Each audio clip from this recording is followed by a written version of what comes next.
Welcome to బీజీఎన్ Telugu updates. సర్కార్ కొలువు సాధించడమే లక్ష్యంగా 6 ఏళ్లు కష్టపడ్డాడు. కానీ ఆ కొలువు రాకపోవడం వల్ల మనస్తాపంతో ఆ యువకుడు మృతి చెందాడు. కానీ ఆ తరువాత 4 ఏళ్లకు ప్రభుత్వం ఉద్యోగం వెదుక్కుంటూ వచ్చింది. ఉద్యోగంలో చేరాలంటూ ఇంటికి ఉత్తరం వచ్చింది.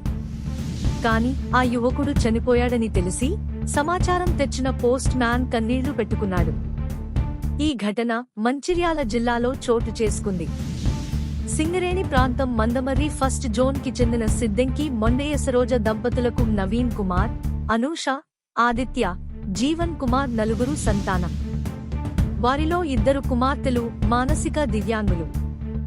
జీవన్ కుమార్ 2014లో ఐటీఐ పూర్తి చేశారు. 2018లో వెలువడిన విద్యుత్ శాఖ లైన్మెన్ పోస్ట్కు అప్లై చేశాడు. పరీక్ష కూడా రాసి ఫలితాల కోసం ఎదురు చూశాడు.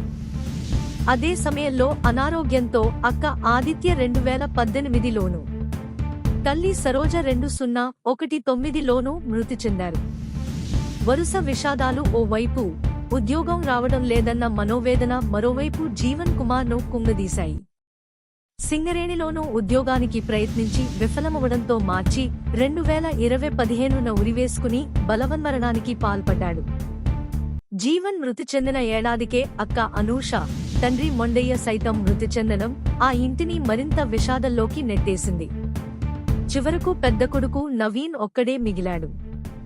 ఈ క్రమంలో 2 రోజుల క్రితం జీవన్ కుమార్ను వెదుక్కుంటూ వచ్చిన పోస్ట్ మ్యాన్ అతడికి ప్రభుత్వం ఉద్యోగం వచ్చిందని నవీన్ కుమార్కు లెటర్ అందించాడు. మా తమ్ముడు చనిపోయి 4 ఏళ్లైందంటూ నవీన్ కన్నీరు మున్నీరయ్యాడు. శుభవార్త మోసుకొచ్చానని భావించిన పోస్ట్ మ్యాన్ సైతం ప్రభుత్వ ఉద్యోగ కాల్ లెటర్ అందుకోవాల్సిన వ్యక్తి 4 ఏళ్ల క్రితమే చనిపోయాడని తెలిసి కన్నీళ్లు పెట్టుకున్నాడు. Like, comment, subscribe.